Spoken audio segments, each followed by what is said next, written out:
Hello mga kainahan, for today's video magbihon ta with udong. Nato ang subak is tinapa. Nag-ad-ad na ko og ahos, then nalunod na nako ako ang bombay. Wala na ko napakita ganina. Then ako ano tagisarin yung golden na may brown. Then sunod na to akong ahos. Dito na niya to ang luto mga kainahan. Binabutang naman kog ahos, ng golden brown na atong mga kalamasan. Gaano kaog tinapa.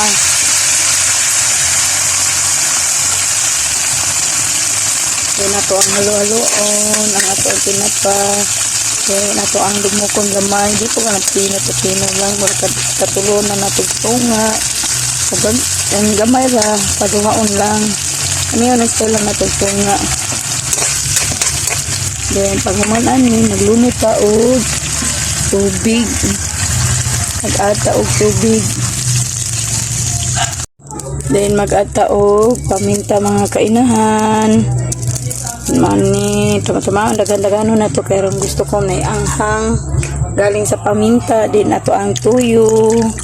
Tama ra pod ay pampakulay ba dili lang luspa nang ato ang bihon. Mag-ata sa ito ang pampalasa mga kainahan.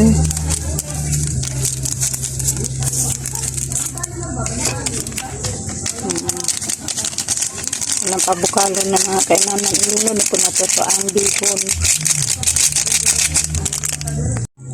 Then ito ang tipman na ito ang kuan o kinabak. Kilunod na ito ang bihon. Okay na itong lasa. Nimbukal naman po ang ito ang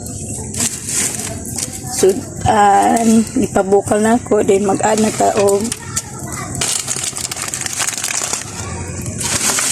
bihon.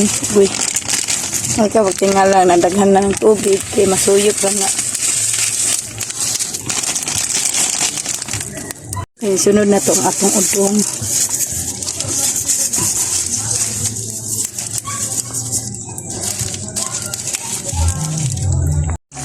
Ito na, luto na ato ang bihon with udong, ato ang subak na tinapagi.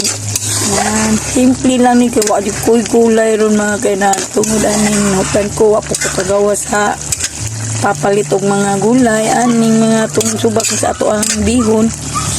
Mauro dyan ni ato ang color sa atong kuhan, wala dyan kakulay. Basta nang nay kulay naman kaya na may udong na yellow o puti ato ang kuhan. Simple lang ato ang luto mga ganahan.